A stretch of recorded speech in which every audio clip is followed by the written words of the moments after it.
Olá, meu irmão e minha irmã, graça e paz, tudo bem? Sejam muito bem-vindos ao Caminhando pelas Escrituras. Vamos continuar o nosso processo de caminhar e progredir, observando e entendendo o que as Escrituras têm para as nossas vidas. Eu quero hoje dar continuidade, já que estamos numa terça-feira, dar continuidade então no Antigo Testamento, no livro de Gênesis. Continuar e fechar então o capítulo 14 de Gênesis, a partir do versículo 18 até o versículo 24, que diz assim: Melquisedeque, rei de Salém, trouxe pão e vinho, era sacerdote do Deus Altíssimo. Abençoou ele a Abrão e disse: Bendito seja Abrão pelo Deus Altíssimo, que possui os céus e a terra. E bendito seja o Deus Altíssimo, que entregou os teus adversários nas tuas mãos. E de tudo lhe deu Abrão o dízimo.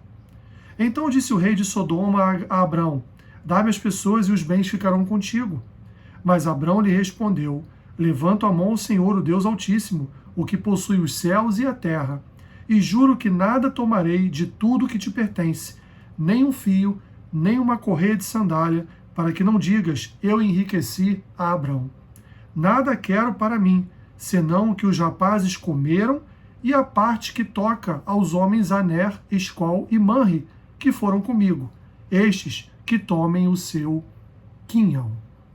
Meu irmão e minha irmã, vemos aqui então a continuidade do capítulo 14, relembrando aos irmãos, depois da guerra dos reis, Abraão foi vitorioso, resgatou o seu sobrinho Ló e todos os seus bens, e agora então, do nada, aparece o rei de uma cidade chamada Salém, que vamos ver daqui a muitos e muitos textos, que é a futura Jerusalém, rei esse chamado Melquisedeque, e ele então serve ali a Abraão pão e vinho numa espécie de preparação futura para o serviço da Santa Ceia. Esse rei misterioso, ele era sacerdote do Deus Altíssimo, não sabemos de onde ele partiu, de que família pertencia, mas simplesmente no meio da narrativa ele aparece, abençoa Abraão com pão e com vinho, e Abraão então ele dá o dízimo de tudo aquilo que ele recuperou, ele dizima para esse rei e sacerdote da cidade do reino chamado Salém, que, repito, no futuro será a Jerusalém, tão conhecida dos tempos de Davi e conhecida evidentemente até os dias de hoje. Logo depois disso, então, Abraão ele se reúne com o rei de Sodoma, e o rei de Sodoma diz a ele que ele poderia pegar o que ele quisesse dos bens que ele recuperou na batalha, mas Abraão não queria bens, porque Abraão já era farto de bens. Abraão já era um homem rico, Abraão já era um homem abastado, e, portanto, não precisava daqueles bens. A única coisa que ele queria é que o rei de Sodoma viesse a abençoar, viesse a dar um quinhão para os homens que lutaram com Abrão.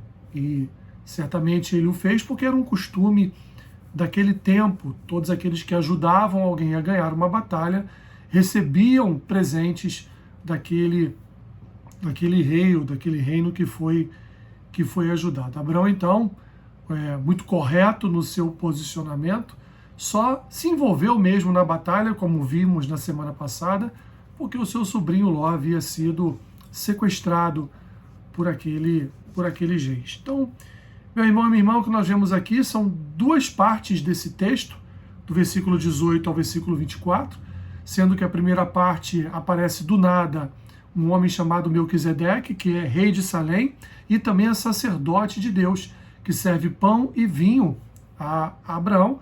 Ele, inclusive, é citado no livro de Hebreus, capítulo 7, versículos 1 a 10, como ali um prenúncio de uma nova aliança, como prenúncio da aliança firmada através do sangue de Jesus e feita como um memorial através do servir, do compartilhar do pão e do cálice, ali no caso do vinho. E Abraão, então, ele dizima para este rei, dado ali a posição dele como sacerdote, Abraão, então, ele abençoa a vida de Melquisedeque, que já havia o abençoado com o serviço do pão e do vinho. E logo depois, então, Abraão abre mão do seu quinhão da batalha, da vitória, e então diz ao rei de Sodoma que ele venha a partir um quinhão para aqueles que lutaram